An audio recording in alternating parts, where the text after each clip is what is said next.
운전을 하다 보면 가끔 길에서 장애인 이동수단이라 쓰인 미니밴이나 승합 차량을 보게 됩니다.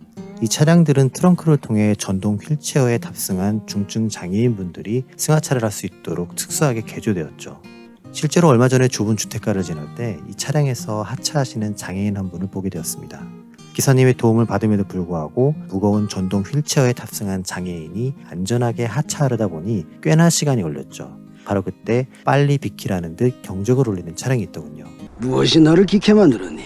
잠시 기다릴 만큼의 배려가 없다는 게 참 씁쓸했죠. 그분이 굼뜨고 느리게 내리고 싶어서 그런 게 아니잖아요. 오늘 본문에도 움직이고 싶지만 자유롭지 못했던 한 사람이 등장합니다. 그의 이야기를 함께 살펴보죠. 오늘도 예수님은 가버나움의 한 동네에서 사람들을 가르치고 계십니다. 하지만 평소와 다르게 바리새인과 율법 교사들도 그곳에 함께 있었죠. 소문을 확인하고자 모인 그들은 예수님의 사역과 가르침에 대해 딴지를 걸며 평화롭고 희망적이던 분위기를 긴장감 속으로 몰고 가죠. 이 뭔 상스러운 짓이나? 그들은 왜 예수님과 대립각을 세우며 프로 불편러가 된 것일까요? 율법 교사는 율법뿐만 아니라 구전으로 전해 내려오는 전승도 가르치던 사람들이었습니다. 유대인들에게 있어서 성경 연구는 율법 연구와 동일했기에 율법 교사, 서기관 혹은 교법사라는 이름으로 불리기도 했으며 유대교 정신과 율법 전통에 대한 전문적 지식으로 인해 사람들로부터 존경을 받았죠. 그에 반해 바리새인은 하나의 종파에 소속된 사람들이었습니다. 오늘날의 침례교, 장로교, 감리교, 성결교처럼 믿음의 대상인 하나님은 같으나 그 색깔이 약간씩 다른 분파 중 하나였죠. 분리하다는 뜻의 히브리어 파라쉬에서 유래된 이름처럼 구별된 삶을 추구하며 모세의 율법을 엄수하고 장로들의 전통을 중요시했죠. 또한 그들의 말은 제사장의 말처럼 큰 영향력을 가졌죠. 우리는 바리새인들이 예수님과 잦은 대립을 해왔고 그때마다 예수님께서 그들의 이중적인 모습을 비판하셨기 때문에 자연적으로 그들에 대한 부정적 선입견이 탑재되었지만 사실 그들의 출발 자체는 이리 욕먹을 만큼 나쁘지도 않았고 오히려 우리 중 누구보다 더 순수하고 열정적이었죠. 그렇다면 그들의 시작은 어땠을까요? 바벨론 포로 생활 이후 이스라엘 땅으로 돌아온 유대인들은 에스라의 지도하에 구약 성경의 율법을 철저히 연구했습니다. 자신들이 왜 이렇게 망가졌는지, 어디서부터 잘못된 것인지, 그리고 무엇을 고쳐야 하는지에 대한 연구를 통해 선민으로서의 삶을 회복하고자 했지요. 그렇게 시작된 노력은 최선을 다해 율법을 지키며 분리되고 구별된 삶을 추구하게 만들었죠. 또한 왕정시대의 몰락을 기억하며 이방민족처럼 인간적 왕을 뽑지 않고 하나님만을 왕으로 모시며 이방민족과 다른 삶을 살고자 했죠. 이때까지만 하더라도 바리새적인 움직임은 하나의 종교적 파벌보다는 무형적인 정신에 가까웠습니다. 이렇게 구별됨을 추구하는 바리새의 정신은 에피파네스의 음모로 인해 집단적 모임으로 바뀌게 됩니다. 당시 제사장파는 외국의 폭군들과 연합하여 강제로 이스라엘을 이교도 국가로 만들려 했었고 마카비 가문은 이를 막아섰죠. 하나님의 백성으로 구별되게 살고자 했던 사람들은 하시딤이라는 경건한 자들의 모임을 만들어 마카비 가문을 지원했고 승리를 거두게 되죠. 하지만 얼마 지나지 않아 또다시 요한 힐카누스 때에 이스라엘의 정치 지도자들이 외국과의 연합을 추진했고 하시딤이 이를 거부하며 집단적으로 저항하죠. 이때부터 그들은 바리새인들이라고 불리게 되며 점점 더 조직적으로 정치화되어 갔죠. 그들의 영향력은 지속적으로 성장해가며 알렉산드리아 통치 이후에는 유대 민족의 전반을 저하한 만큼 커지게 됩니다. 로마의 지배 하에서도 로마가 허락한 자치권과 자율권 때문에 유대 땅에서 바리새파의 영향력은 소멸되지 않았으며 헤롯 가문에 대한 유대인들의 반대적 민심에는 바리새파의 영향력이 절대적이었죠. 그 명맥을 유지하고 있었기 때문에 수십 년이 지나 예수님의 공생의 시기 때에도 그들은 모든 분야에서 백성들이 우러러보는 종교 지도자로 인정을 받게 됩니다. 유대 역사가 요세푸스의 기록에 따르면 당시 바리새파는 6,000명 정도의 당원을 가지고 있었으며 그 영향력이 압도적이어서 거의 모든 유대인들이 그들을 지지했다고 기록하죠. 다른 종파와 구별되는 바리새파의 특징은 다음과 같습니다. 첫째, 하나님의 통치 아래 율법을 지키고 살며 이방 민족으로부터 영향을 받지 말아야 한다. 둘째, 지금 비록 로마와 같은 이방의 영향을 받지만 다시 오실 메시아는 자신들을 구원하고 세상을 통치하실 것이다. 셋째, 율법의 전승과 해석뿐만 아니라 정결과 불결, 안식일처럼 의식적으로 율법을 지켜야 한다. 이러한 그들의 특징은 오늘을 사는 크리스천인 우리도 마찬가지로 가져야 할 의지이자 태도가 되죠. 하지만 문제는 이것들을 지키기 위해 너무나 지나치게 많은 과정과 방법들이 존재했다는 것이죠. 구약의 율법은 칼날같이 예리하고 정교하게 다듬어져 있지 않습니다. 지난 영상에서 나병 환자에 대한 레위기 조항들을 다룰 때 언급한 것처럼 나병뿐만 아니라 일반적인 피부질환 자체도 나병에 포함되는 함정이 있었죠. 그래서 사람들에게는 율법에 존재하는 미묘한 차이들에 대한 해석과 설명이 필요했고, 이것들을 앞장서서 연구하고 주장하던 바리새파에 의해 수많은 격가지 조항들이 생기게 되었죠. 따라서 그들의 해석은 코에 걸면 코걸이, 귀에 걸면 귀걸이처럼 다르게 적용되게 됐으며, 이를 보완하고자 또 다른 부수적인 규정들이 생겨나서 사람들이 지켜야 할 듣도 보도 못한 새로운 율법들이 나날이 늘어가게 되었죠. 되게 힘들어지지 않을까요? 더욱이 사람이 해석하고 만든 율법의 외적 조항은 잘 지키게 되는데, 정작 하나님이 원하셨던 율법의 진정한 정신은 외면하게 되었고요.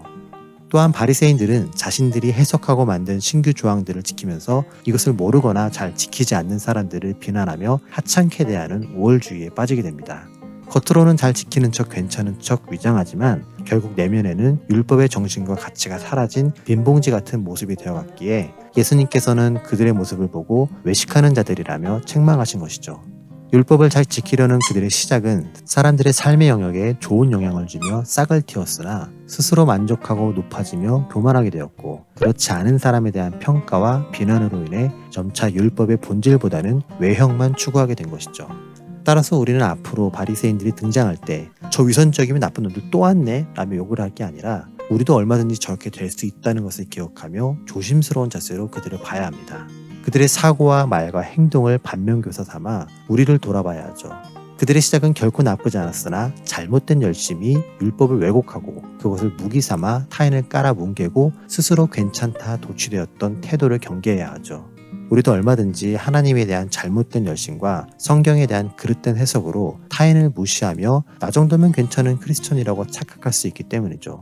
더 나아가 나만이 옳고 나만이 성령 충만하다고 착각하며 하나님조차 긍휼히 여기는 사람들을 저주받은 죄인으로 무시하고 구원받지 못할 운명으로 낙인 찍어버리는 위험한 판단을 할 수도 있고요. 그리고 더 무서운 것은 우리의 이런 행동으로 인해 내 주변에 있던 나보다 좀 더 연약한 믿음이 실족하게 되고 하나님을 부정하게 되며, 내 옆에 있던 믿지 않는 사람조차 나의 신앙에 대해 저건 진짜라고 못하겠다, 저게 무슨 기독교인이냐, 차라리 안 믿는 게 낫겠다고 말할 수 있죠. 결국 이러한 삶은 성령을 회방하는 것이죠. 따라서 중요한 것은 진짜 괜찮은 크리스천과 바리새인은 종이 한 장 차이라는 것입니다. 사람들이 한 중풍병자를 데리고 예수님을 찾아옵니다. 중풍병자는 마비 증세로 인해 신체가 자유롭지 못했고 정도에 따라 일반적인 생활이 불가능했죠. 오늘 등장하는 주인공이 그랬죠. 본인 스스로 움직일 수 없었기에 친구들의 도움 없이는 여기까지 오지도 못합니다. 비록 친구들이 그를 들것에 실어 여기까진 데려왔는데 사람들이 너무 많아 예수님 앞에는 가보지도 못하는 상황이죠. 친구들은 집으로 돌아가야 하나 아니면 다른 방법을 찾아야 하나 고민했죠. 여기 심각하게 아픈 사람이 있으니 길을 좀 터주세요 라고 호소하기엔 그곳에 모인 다른 사람들의 처지도 좋지 않았죠. 몸이 건강한 사람이라면 어느 환자가 더 위급하고 중증인지를 판단할 수 있지만, 아픈 환자들에게는 누가 덜 아프고 누가 더 아픈지가 중요하지 않죠. 저마다 자기가 더 아프다고 생각할 수밖에 없으니까요. 그래서 낫고자 모인 사람들에게 양보를 요구하는 건 현실적으로 어려웠죠. 밖에서 대기하자니 도무지 순서가 다가오지 않네요. 예수님만 만나면 그래도 고칠 수 있지 않을까라는 믿음과 간절한 마음으로 여기까지 왔는데 빈손으로 돌아갈 수는 없었지요. 그래서 지푸라기라도 잡는 심정으로 지붕에 올라갑니다. 너는 계획이 다 있구나. 이스라엘 지역은 석회암 지대였기에 돌로 집을 지었습니다. 큰 돌로 집의 형태를 만들고 그 사이에 진흙을 바르며 벽을 쌓지요. 외벽이 완성되면 뽕나무와 종려나무 가지를 교차로 깔아 뼈대를 만들고 거기에 진흙을 발라 지붕을 완성시키죠. 흡사 집단을 엮어 지붕에 얹은 초가집처럼요. 그래서 친구들은 돌벽처럼 단단하지 않은 지붕을 뜯기 시작하죠. 다만 참고적으로 마가는 지붕을 뜯었다고 하는 반면 누가는 기와를 벗겼다고 기록합니다. 이것은 둘 중 하나가 틀린 게 아니라 이방인들을 위한 누가의 배려 때문이죠. 이스라엘 가옥 구조를 알고 있는 유대인들에게는 지붕을 뜯었다는 것이 쉽게 이해되지만 헬라인과 이방인들의 집은 지붕이 아닌 기와로 덮여 있었기 때문에 누가가 그들의 현실과 실정에 맞게끔 부가적인 설명을 곁들인 것이죠. 이렇게라도 해서 중풍병자의 병을 고쳐보고자 노력하는 친구들의 믿음을 보신 예수님께서는 중풍병자에게 죄사함을 받았다고 말씀하십니다. 이때 예수님께서는 용서하다는 뜻의 아피에미를 수동태로 바꿔 아페온타이라 말씀하시며 죄사함을 받게 되었다고 하시죠. 내가 너를 용서해 줄게가 아니라 너의 죄가 용서받았다는 뜻으로 하나님의 용서를 대신 전달해 주신 것이죠. 예수님이 이렇게 말씀하실 수 있는 이유는 그분이 하나님의 아들이기 때문이죠. 하지만 예수님이 누구인지 전혀 모르는 서기관과 바리새인들은 죄의 용서가 하나님만의 특권이기에 죄사함을 선포하신 예수님의 행동은 신성모독이라고 생각하죠.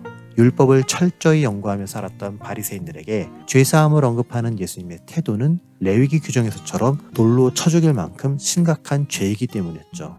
비록 그들이 예수님이 누구인지 모르기 때문에 섣부른 비난을 했지만 하나님의 권위에 대한 차별성은 정확했죠. 따라서 그들의 생각을 재해석하면 하나님만이 죄를 사할 수 있는데 당신이 무슨 자격으로 이런 말을 하지? 당신이 어떻게 하나님의 뜻을 알지? 당신이 하나님이냐? 라는 의미가 되죠. 더욱 놀라운 것은 그들은 이것을 입 밖으로 말하지 않고 단지 머릿속으로만 생각했는데 예수님께서 그것을 파악하셨다는 것이죠. 아시고의 헬라어 에피그누스는 꿰뚫어 아신다는 뜻이죠. 또한 마가복음의 병행구에서는 예수님께서 그들의 생각을 중심으로 아셨다고 말하죠. 이러한 능력은 구약에 기록된 하나님만의 능력이기 때문에 예수님께서 이러한 능력을 가지셨다는 것은 그분이 하나님의 아들이며 그 능력을 위임받았음을 입증하는 증거가 되죠. 이제 예수님께서 자신의 자격에 대해 의구심을 품는 서기관과 바리새인들에게 죄사함을 받았다와 일어나 걸어가다 중에 어느 게 더 쉽겠니? 라는 질문으로 반격을 시작하시죠. 이렇게 일정한 조건을 가정해서 성립시키는 가언적 질문은 철학에서 논증을 입증하는 방식 중 하나입니다. 예를 들어 A와 B는 같으며 B는 C와 같을 경우 A는 C와 같다처럼 가정을 통해 상황을 입증시키는 방식이죠. 그런데 예수님은 여기에 하나를 덧붙여 그들을 딜레마에 빠지게 하십니다. 1번과 2번 중 어느 하나를 선택하든지 진퇴양난에 빠지게 되는 상황이죠. 더욱 특이한 점은 예수님이 사람들에게 말씀하실 때 비유는 자주 사용하시지만 이번처럼 꼬아서 질문하시는 경우는 없다는 것이죠. 이는 상대방이 율법 교사나 바리새인들처럼 나름의 학식과 지식을 자랑삼아 다른 이들을 멸시하는 그들의 태도 때문이며 아무리 뛰어난 지식도 하나님 앞에서는 무용지물임을 나타내신 것이죠. 죄사함과 일어나 걸어가라 중 더 쉬운 것은 걸어가라입니다. 구약에서 선지자가 죽은 사람을 살린 내용이나 신약에서 12제자가 병 고치는 기적을 행했다는 기록들을 통해 알 수 있죠. 즉 능력과 권위만 있다면 예수님이 아닌 다른 일반적인 사람들도 가능하다는 뜻이죠. 마치 오늘날 치유 은사가 있으신 분들처럼 말이죠. 하지만 죄사함의 권한은 오직 하나님에게만 있기에 인간들이 위임받을 수 있는 권한이 아닐 뿐더러 인간의 영역도 아닙니다. 다만 예수님은 질병을 고치는 정도는 자신이 가지신 신적 권위 중 지극히 일부일 뿐이며 오히려 질병의 원인으로 여겨지는 죄까지 사하는 더 큰 권한을 보여주신 것이죠. 이렇듯 걸어가라 명령하는 쉬운 길을 놔두고 굳이 죄사함을 알려주는 어려운 길을 가진 이유는 바로 사람들이 가진 질병에 대한 인식을 바꾸기 위함이셨죠. 사람들은 모든 질병을 인간의 죄로 인한 하나님의 징계와 심판으로 여겼으며 심지어 태어나면서부터 육체적 장애와 질병을 가진 사람들은 부모의 죄가 전가되었다고도 여겼습니다. 그래서 예수님은 맹인으로 태어난 사람은 부모의 죄 때문도 아니고 그의 죄 때문도 아니며 하나님이 하시는 일을 나타내기 위함이라고 하셨죠. 따라서 우리도 모든 질병이 사람의 죄로 인한 것으로 생각해서는 안 됩니다. 만약 모든 질병이 죄로 인한 것이라면 우리는 다음과 같은 딜레마에 빠지게 되죠. 조목조목 한번 따져볼까? 첫째, 아픈 사람들은 병원에 갈 것이 아니라 교회로 가야 하며 적절한 치료법이 아니라 안수기도와 회개가 필요할 겁니다. 하지만 실상은 어떤가요? 음식을 먹고 체했을 때 기도하나요? 아니면 손을 주무르거나 바늘로 따거나 약을 먹나요? 불치병으로 고생하는 사람이 기도원에서 기도만 한다고 해서 고쳐지진 않습니다. 물론 기도를 통해 불가능에 가까웠던 병을 치유받는 경우도 있지요. 그러한 기적이 거짓이나 사기는 아닙니다. 다만 매우 특수한 상황이며 예외적인 경우를 모든 사람에게 일반화시킬 수 없다는 것이죠. 또한 그러한 기적만이 진짜이며 믿음으로 가능하다고 주장한다면 질병으로 고통받다 죽은 크리스천들은 모두 믿음이 없기 때문인가요? 반대로 믿지 않는 사람들이 큰 질병을 치료했을 경우 믿음이 없는데 어떻게 가능한 것인가요? 또한 고 이태석 신부님처럼 삶으로 믿음을 보여주며 지극히 선한 영향력을 끼쳤음에도 불구하고 병으로 고생하다 세상을 떠난 분들은 도대체 무슨 심각한 죄를 지었기 때문에 질병을 이겨내지 못하고 죽은 걸까요? 둘째, 디모데는 바울에게 아들처럼 여겨지던 제자였습니다. 바울은 그에게 목회적 가르침과 삶에 대한 교훈을 담은 서신을 보냈고 그것이 디모데 전후서로 남아있죠. 디모데전서 5장에서 바울은 디모데의 위장과 자주 나는 병을 위하여 포도주를 조금씩 쓰라고 조언하죠. 모든 질병을 죄로 여겨 회개해야지만 낫는다고 가정한다면 과연 디모데는 무슨 죄를 지었길래 자주 나는 병을 가지고 있었던 걸까요? 또한 그러한 가정대로라면 바울은 디모데에게 혼을 내고 당장 엎드려 회개하라고 해야 하는데 왜 포도주를 조금씩 쓰라고 했을까요? 셋째, 환경적이며 후천적인 요인이 아닌 오로지 선천적 장애를 갖고 태어나는 경우입니다. 사람들은 예수님께 나면서부터 맹인으로 태어난 이유가 부모의 죄 때문인지 자신의 죄 때문인지를 물었죠. 더욱이 에스겔과 예레미야에서는 아버지가 신 포도를 먹었으므로 그의 아들의 이가 시다고 말하지 못할 것이며 누구나 자기의 죄악으로 말미암아 죽는다고 기록되었죠. 이 말씀대로라면 장애를 갖고 태어나는 아기들은 모두 다 자기 죄로 인해 그 질병을 갖고 태어난 것이죠. 그런데 그 아이가 과연 엄마의 뱃속에서 뭘 얼마나 심각하게 잘못했길래 그런 질병을 갖고 태어나야만 했죠? 반면 장애가 없는 사람들은 엄마의 뱃속에서 엄청 착했기 때문에 그렇게 태어난 건가요? 이러한 경우들 때문에 모든 질병이 죄의 결과라는 주장은 성립될 수 없으며 우리는 그러한 무지를 경계해야 합니다. 또한 기도로 고쳤다는 특수한 상황을 절대적이며 보편적 지침으로 받아들여서도 안 되고요.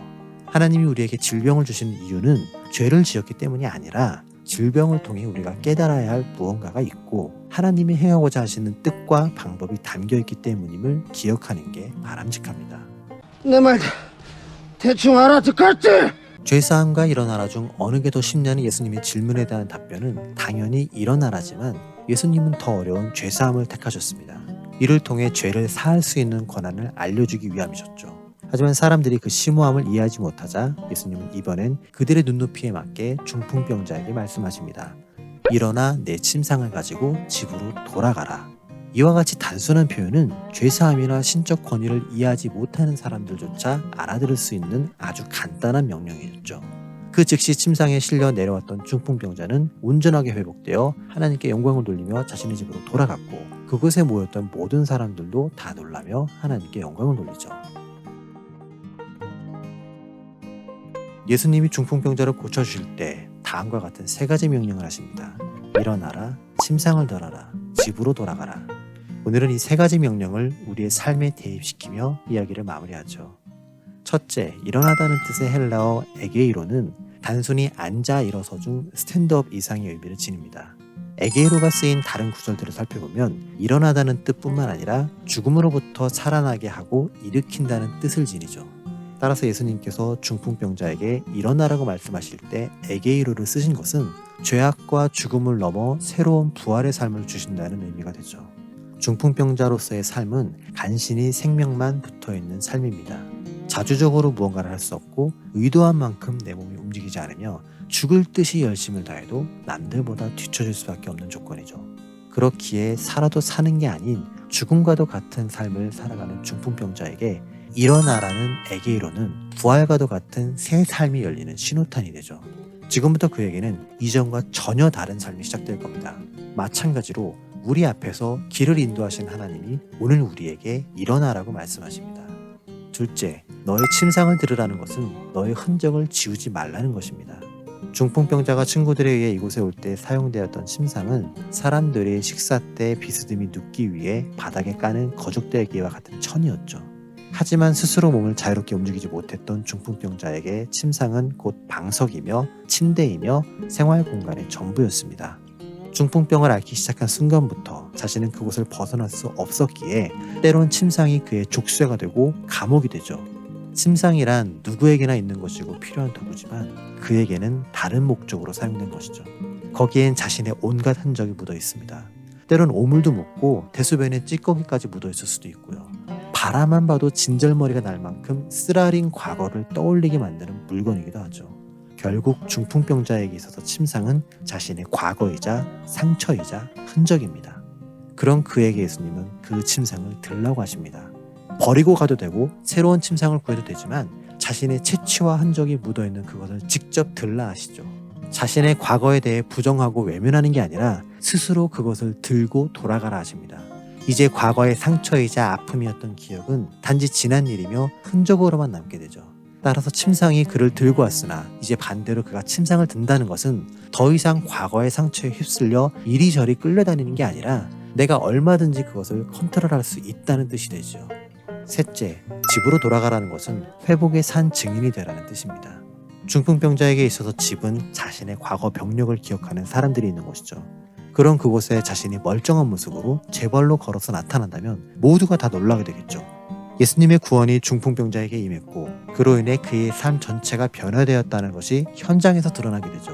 즉 집이라는 곳은 과거의 상처를 구원의 회복으로 변화시키는 장소입니다. 우리는 상처가 있을 때 멀리 떠나고 싶어 합니다.